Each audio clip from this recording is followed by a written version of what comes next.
Well, hello, my name's Mark Sawyer, I'm Angling Times tackle tester. Today we're in Wishaw at the Daiwa factory and we're going to show you how a pole is made. Right, here we are then, Stephen. I've no idea what this is, so can you explain to me what this is, please? It's carbon fibre sheet. It's called pre-preg. There are about 40 different types that we use, and it's pre-impregnated with heat reactive resins. And the trick with a lot of rod manufacturing is the manipulation of chemistry. And when you see this stuff in action on the shop floor, you'll understand what I mean. So this is the same materials used for both poles and rods? Yes, most of the materials that we're handling today are primarily for poles. It's high-end, high-grade carbon fibre.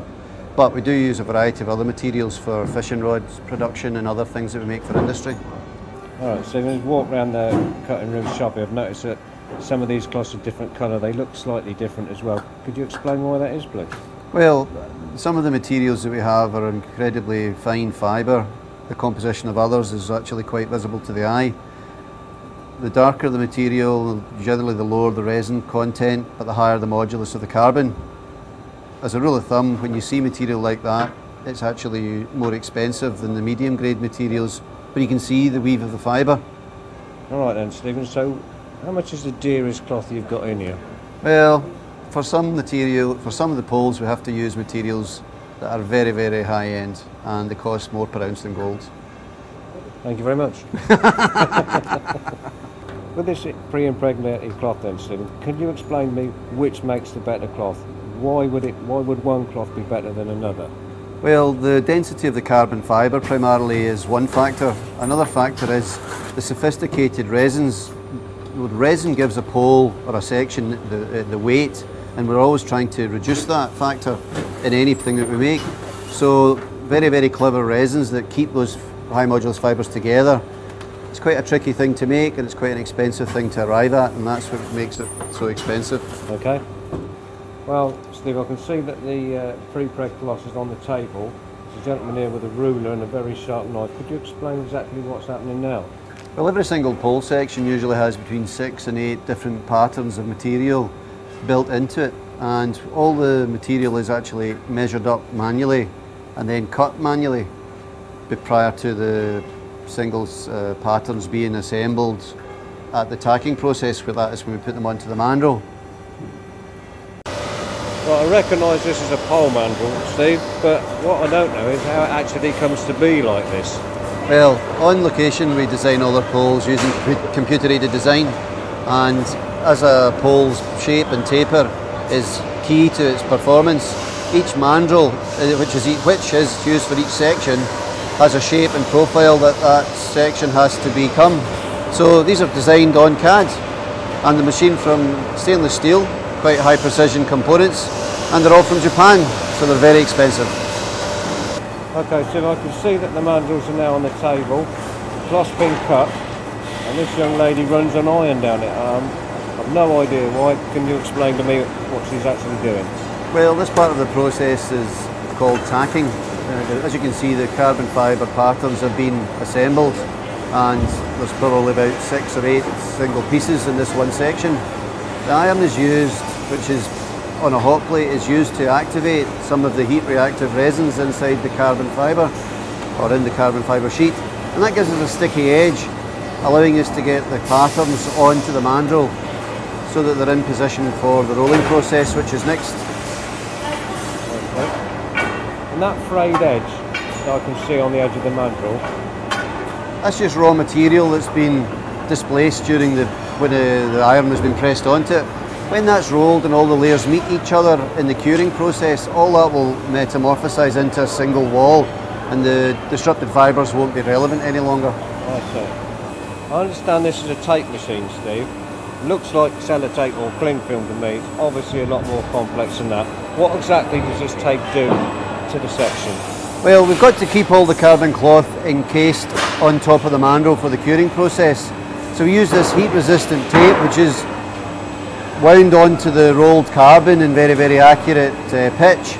But actually underneath this is another layer of tape which has got a slide easy finish that it actually applies to the cured roach pole section, so that we don't have to add paint. It's a process that allows us to achieve the effect you need for sliding the pole easily through your hand, but without the added weight of paint. So when you're shipping your pole back and you feel that it's friction free, that's caused by this tape, and obviously having no paint keeps the weight down on the section, which helps the overall weight and balance of the pole, yeah? The tape is impregnated with the material that is imparted onto the cured section in curing. It's a little chemistry trick, but it helps save weight. So the curing ovens then, Steve, since the mandrel's just coming out, can you talk me through the process that's just happened in here? Well, we've actually been in the ovens at 140 degrees centigrade for a couple of hours. In that time, the pre-impregnated resins will break down into a fluid state, and the layers of carbon sheet actually metamorphosise, feel the heat there coming out of the oven. They cure all those layers into one solid wall. So all those patterns you saw have all became one single section. The thin sections will cure more quickly.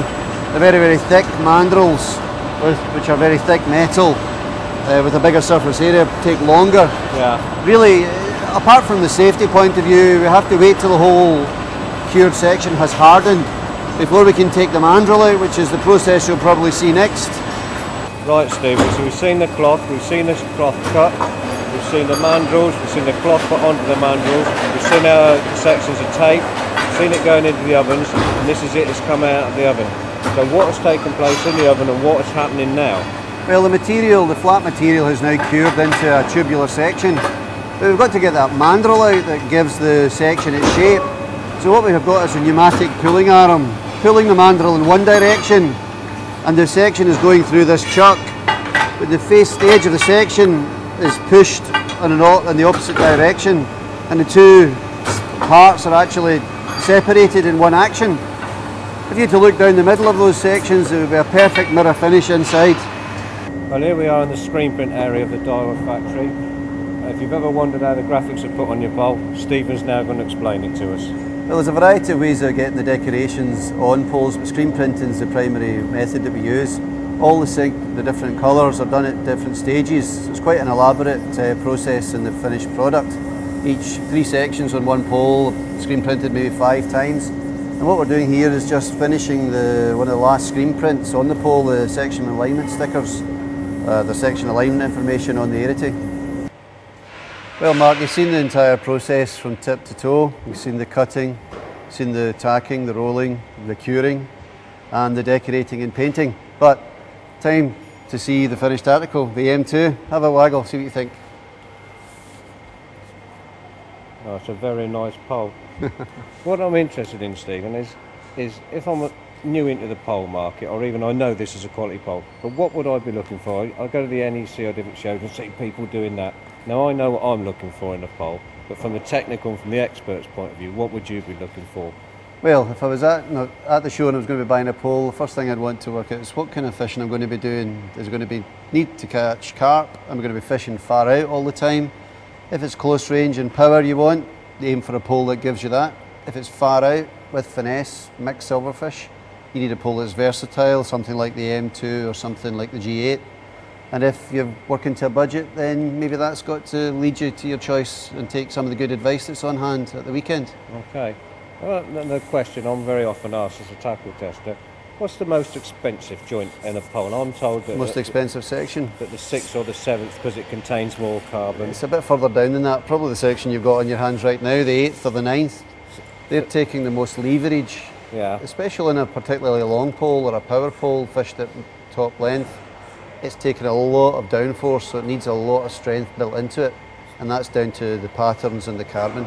So you would say then generally that it's the section above the first butt section is you know, it's the most expensive one for us to make, but we ultimately price the pole so that it's affordable if something should go wrong. Right. That's put me straight then. You're welcome.